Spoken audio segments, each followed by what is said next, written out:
Si vous aspirez à la richesse, vous aspirez à un niveau d'influence dans votre pays d'origine et en Afrique tout entière, alors écoutez cette vidéo.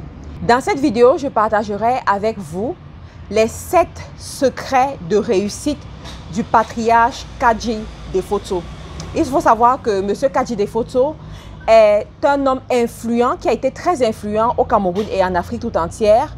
Il est le premier homme camerounais à bâtir une brasserie nommée UCB au Cameroun. Il a investi dans plusieurs secteurs en Afrique et sa fortune s'élève à de milliards de dollars américains.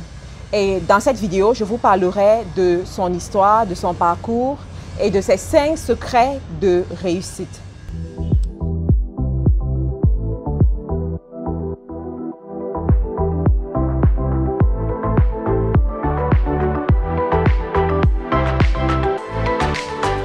Je suis Marthe Karine, je suis entrepreneur e-commerce. Mon rôle à travers cette chaîne est de redonner à l'Afrique ses lettres de noblesse en ce qui concerne le domaine du média. À travers cette chaîne, nous voulons montrer aux Africains qui sont capables du meilleur. Nous voulons montrer au monde entier ce que l'Afrique sait très bien faire. Je vous prie alors de bien vouloir vous abonner en cliquant sur le lien et également de cliquez sur la cloche de notification pour ne manquer aucune diffusion sur cette chaîne. Je vous prie aussi de regarder la description de la vidéo pour voir comment me contacter, comment me suivre sur Facebook, Instagram et comment avoir un appel téléphonique avec moi. Alors, quels sont les 7 secrets de réussite du patriarche Kadji Defoto? Alors, le premier secret que vous pouvez voir de l'histoire de ce patriarche, c'est qu'il a toujours dit « Ce qui rentre dans la bouche donne l'argent ». Il a encouragé ses enfants à investir dans tout ce qui rentre dans la bouche. Lui-même, lorsqu'il s'est lancé dans l'entrepreneuriat, il a construit, il s'est lancé à travers des alimentations générales, des supermarchés, en fait, tout ce qui permettait la consommation. Il vendait par exemple du riz, de la farine, des boissons gazeuses, des vins et cela lui a permis de collectionner beaucoup d'argent. Le deuxième secret que nous avons de l'histoire du patriarche Kadji Defoto, un homme visionnaire, un homme remarquable, c'est qu'il faut toujours commencer petit mais avoir une grande vision. C'est un homme analphabète qui arrive dans la ville économique du Cameroun qui est Douala vers les années 1940-1945. Il arrive ne sachant pas parler le français et l'anglais, mais se lance quand même en affaires. Il commence à vendre des petites choses dans sa petite échoppe. Il compte son argent en langue bana. Avec sa femme, ils ne savent pas parler la langue, mais ils apprennent quand même à faire les affaires, à compter l'argent. Et il s'est formé dans le tas. Il a appris à parler le français, à écrire dans le tas. Cependant, c'est ce même monsieur qui a évolué dans le monde des affaires au point de détenir des grandes entreprises en France et dans d'autres pays européens. Le troisième secret qu'on peut apprendre de l'histoire du patriarche Kadji Defoto, c'est que le travail d'équipe est très important, je dirais même primordial.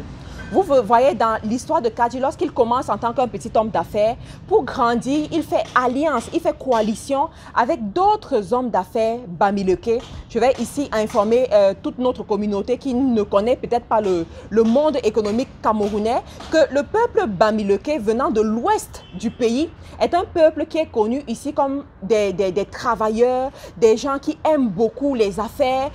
On dit par exemple de ce peuple-là que 5 francs ne cherche pas son frère, ma calcul, ma plan, ce sont les termes comme ça qui caractérisent ce peuple-là. Donc ce sont des visionnaires, ce sont des personnes qui sont très attachées au monde des affaires, ce sont des personnes qui aiment beaucoup développer des activités économiques.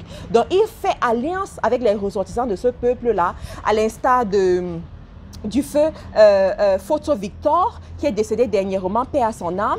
Ils se mettent ensemble, ils vont en Europe, ils vont à l'étranger chercher des producteurs, chercher des personnes qui vont leur faire confiance et ils vont ramener des produits au Cameroun et commercialiser ces produits-là. Nous avons par exemple la feu Françoise Foning qui a beaucoup travaillé avec Kadji de Photo.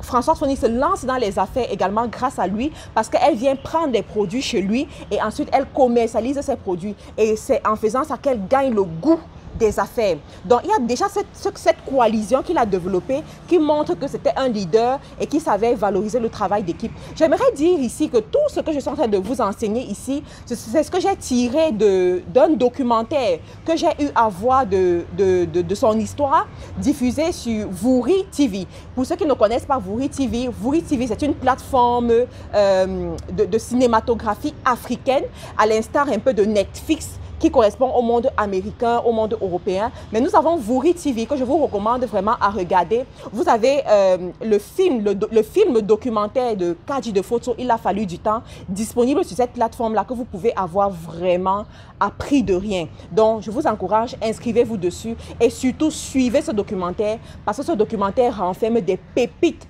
pour tout entrepreneur africain qui veut émerger dans le monde des affaires. Alors, dans ce troisième point aussi, il y a un point qui m'a beaucoup marqué, qui a attiré mon attention. J'ai compris que M. Kadji de Photo était vraiment un homme visionnaire. Alors, il est allé faire des partenariats avec des Européens, surtout des Français, à l'instar de M. Pierre Castel, qui est le fondateur de la grande marque Castel, la bière Castel. Ça vous dit quelque chose, n'est-ce pas?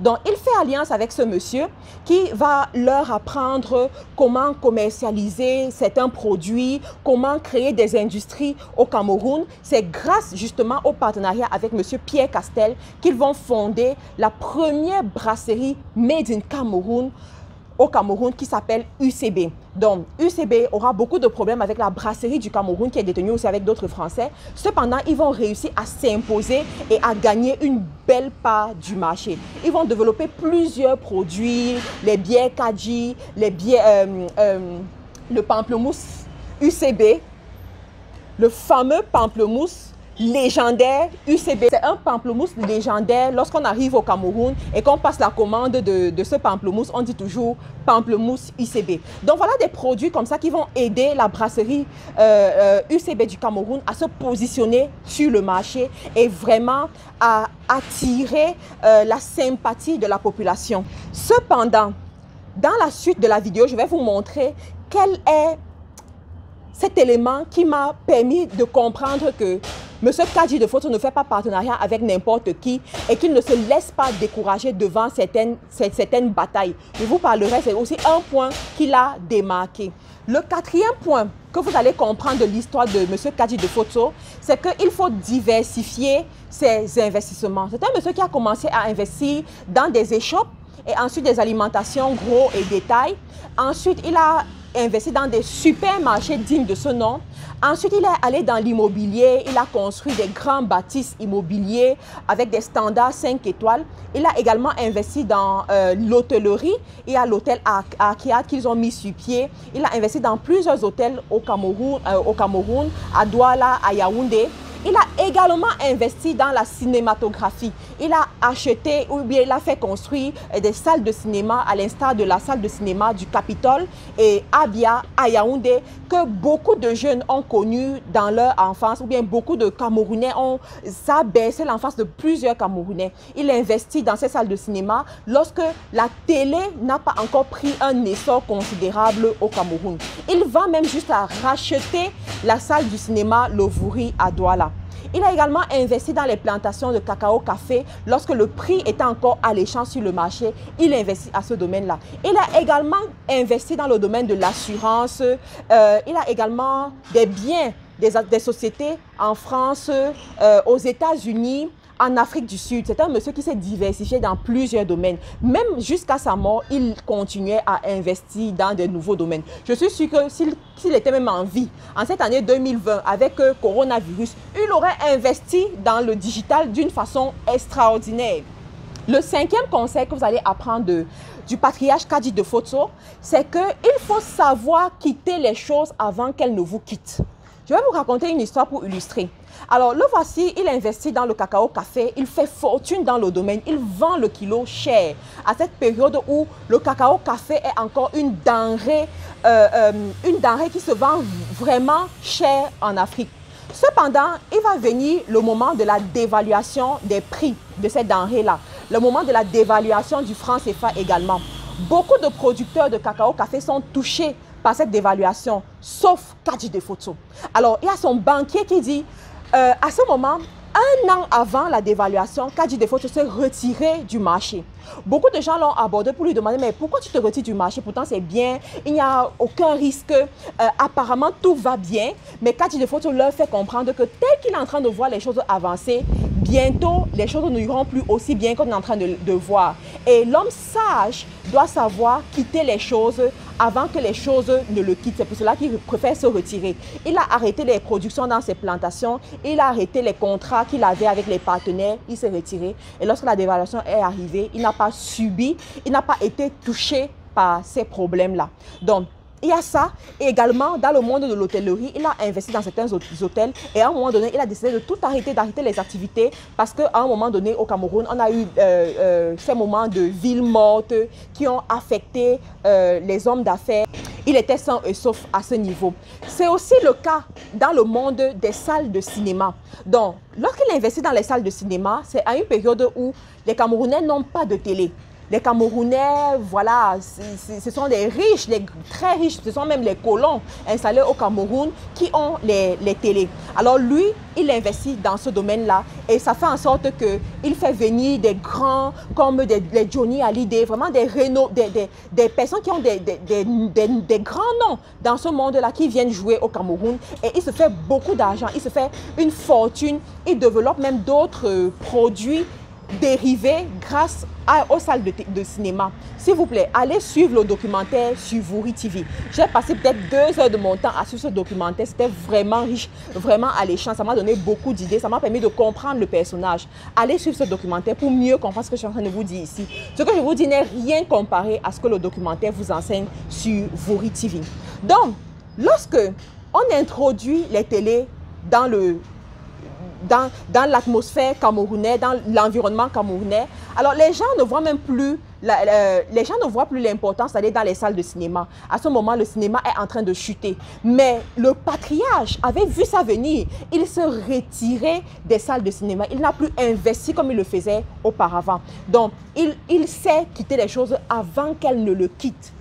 Le 6e point qui marque l'histoire de Kadji de Fotso, que nous pouvons retenir comme un conseil en affaires, c'est qu'il faut savoir s'imposer en affaires. Alors, il y a une histoire qui me permet de relever ce point. On remonte à la période où il doit faire le partenariat avec Monsieur Pierre Castel, le fondateur de Castel, la grande bière Castel que nous tous nous connaissons. Il va sur des partenariats gagnant-gagnant avec Pierre Castel, de telle sorte que le monsieur Pierre Castel, c'est lui qui leur introduit dans le monde de la brasserie, c'est lui qui leur montre comment on peut construire une brasserie au Cameroun, d'où doivent venir les produits, c'est même lui qui leur fournit les produits. Et pendant ce temps, lorsqu'il signait le contrat, monsieur Pierre Castel avait des parts dans l'entreprise. Il avait des parts très importantes dans l'entreprise et qui faisait qu'il était parmi les actionnaires majoritaires de l'usine UCB. Cependant, le feu Kadji de Fotso, il est décédé dernièrement en 2019, feu Kadji de Fotso, il se rend compte que M. Pierre Castel est en train de se jouer d'eux. Il se joue d'eux parce qu'il se dit qu'il est la seule personne qui peut les accompagner, la seule personne qui peut leur fournir du matériel, leur donner des bons conseils et il a le pouvoir de changer les prix quand il veut et quand bon lui semble, comme savent très bien le faire les Français. Il décide donc Au lieu de subir les changements des prix, au lieu de subir les choses qu'il ne peut pas maîtriser, il va aller chercher ailleurs. Pour ceux qui connaissent Kajy de Photo, nous savons que c'est un bon négociateur. Même s'il n'a pas fait de longues études, même s'il est analphabète, au moins nous pouvons lui attribuer cette capacité de la négociation internationale. Alors il se lance dans les voyages, il va rencontrer d'autres producteurs, il va rencontrer d'autres personnes qui lui montrent des meilleurs produits, qui lui montrent d'autres emballages, d'autres bouteilles, ce dont il a besoin. Il décide donc de se retirer de l'approvisionnement venant de Pierre Castel et de se fournir ailleurs. Lorsque M. Pierre Castel se rend compte de ça, il se fâche. Lorsqu'il se fâche, il veut donc écarter Kajy de Photo de UCB. Il procède par la stratégie que nous reconnaissons très bien des colons, qui est de diviser pour mieux régner. Il décide donc de monter les groupes, les autres hommes d'affaires bamileke qui s'étaient mis en coalition avec Kajy de Photo pour monter UCB. Il décide de les diviser. Il décide de les monter contre Kajy de Photo pour l'éjecter de UCB. Mais ces hommes d'affaires refusent. Vous savez pourquoi est-ce qu'ils refusent? Parce qu'il y avait un tel degré de confiance entre eux. Et je me suis posé la question de savoir comment ces hommes, nous savons que le monde des affaires est parsemé par la recherche du profit. Pourquoi est-ce qu'ils ne se sont pas laissés aller? Pourquoi ils ne se sont pas laissés faire? Parce qu'il y avait quelque chose qui les unissait. Ces hommes, c'était des personnes qui se réunissaient dans les tontines. Et la tontine avait développé en eux la capacité de se faire confiance, la capacité de grandir ensemble, la capacité de réussir ensemble, la capacité de faire ensemble. Ils savaient que s'ils lâchaient Kajy de Photo, ça allait avoir un impact sur leur tontine. Et si ça avait un impact sur leur tontine, ça allait avoir un impact sur leur capacité à avoir de la liquidité pour pouvoir saisir les opportunités qui se présentent devant eux. Rappelons ici que la tontine est ce système que beaucoup d'hommes d'affaires africains et surtout bamileke ont utilisé pour avoir les liquidités afin de saisir les grands marchés. Je ferai certainement une vidéo sur le pouvoir de la tontine, sur la transformation financière de Kajy de Photo. Et vous allez voir à quel point la tontine a été un levier puissant pour son émergence économique. Alors, à ce moment, M. Pierre Castel se trouve confronté, mais il ne baisse pas les bras. Il décide d'utiliser une autre stratégie, la stratégie de faire le chantage économique. Il dit donc, ok, comme vous ne voulez plus prendre les produits chez moi, je vous impose de me rembourser tous les investissements que j'ai faits dans UCB. Et ces investissements montaient à de milliards de dollars américains. Alors, dans l'incapacité de rembourser cette somme d'argent, il allait devoir s'accaparer toute l'entreprise. Alors, Kajy de Photo, il se lance donc dans les recherches. Il rentre donc, il se souvient du pouvoir légendaire de la tontine, de la transformation que la tontine peut avoir dans la vie d'un homme d'affaires. Il va réveiller toutes ses équipes de tontinards, toutes ces tontines. Il les lève comme un seul homme. Et puis, il leur demande de lever les fonds pour qu'ils puissent aller racheter les parts de M. Castel. Quand il imposait cette décision, c'était mal connaître M. Kajy de Photo. Il ne pouvait pas imaginer quel était le pouvoir que ce monsieur avait dans le monde de la tontine. Il ne pouvait pas imaginer quelles sont les stratégies gagnantes qui étaient dans son sac. Il ne savait pas que c'était un monsieur qui avait plus d'un tour dans son sac. Donc, il rentre, il révèle les tontines mettent l'argent ensemble, ça fait des millions de dollars. Et ensuite, il va contacter une grande banque et la banque lui faisait confiance. La banque met de l'argent à sa disposition et il retourne voir M. Castel, présente l'argent à ce monsieur et lui dit, voici ce que vous avez demandé, redonnez-nous notre usine UCB. Et c'est à ce moment que M. Castel se voit détrôné de UCB et est obligé d'abandonner.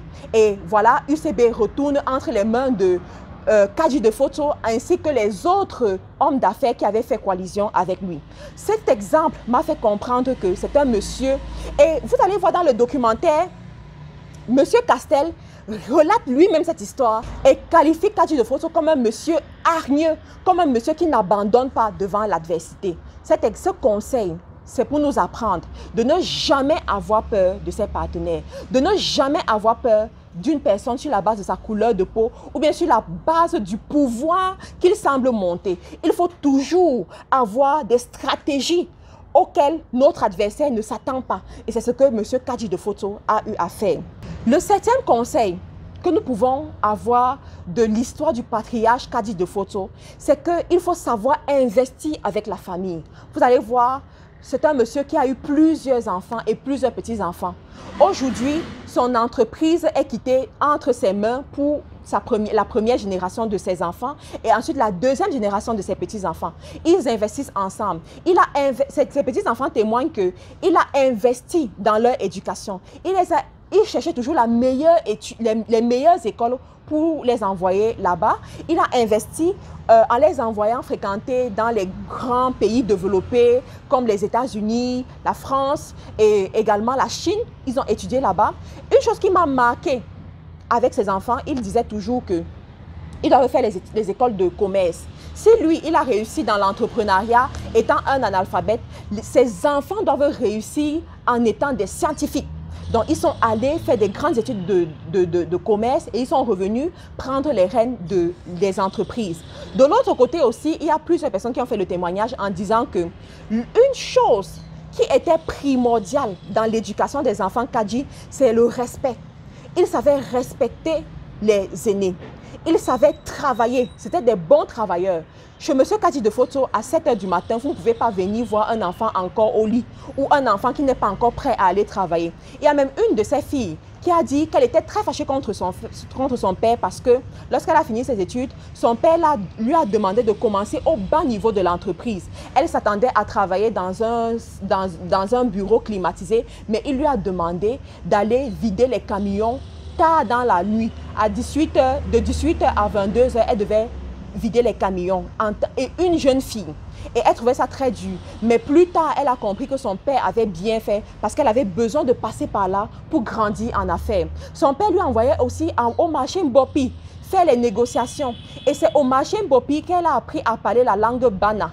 Donc, elle ne pouvait, au marché Mbopi, avec les acheteurs, les biafia, les biafia parlaient la langue. Et il fallait qu'elle aussi, elle se mette à parler cette langue-là. Elle a appris à faire toutes ces choses-là grâce à l'éducation que son père lui a donnée. C'était un monsieur qui avait tellement le sens de la famille. Il avait sa grande sœur qu'il a accueillie chez elle plutôt lorsqu'il est arrivé à Douala. Il est resté main dans la main avec cette grande sœur, même jusqu'au jour de sa mort. Donc, il a élevé les enfants de sa grande sœur comme ses propres enfants. Lorsqu'on lui demandait par exemple combien d'enfants il a, il disait fièrement qu'il avait 14 enfants, incluant ainsi les enfants de sa grande sœur. C'était un homme de cœur, un homme visionnaire, un travailleur, un homme qui a laissé un patrimoine incroyable au Cameroun et à l'Afrique tout entière. C'est un homme sur lequel on peut s'appuyer pour se positionner en entrepreneuriat. On peut voir ses leçons de sagesse pour savoir investir, pour savoir où investir, pour savoir se comporter en tant qu'un bon entrepreneur africain. S'il vous plaît, ne manquez pas de regarder son documentaire sur la plateforme Vouri TV. Ne manquez pas également de prendre un abonnement à Vouri TV afin de savoir tout ce qu'il nous a laissé comme héritage. Merci beaucoup et au revoir. Surtout, abonnez-vous à cette chaîne des entrepreneurs.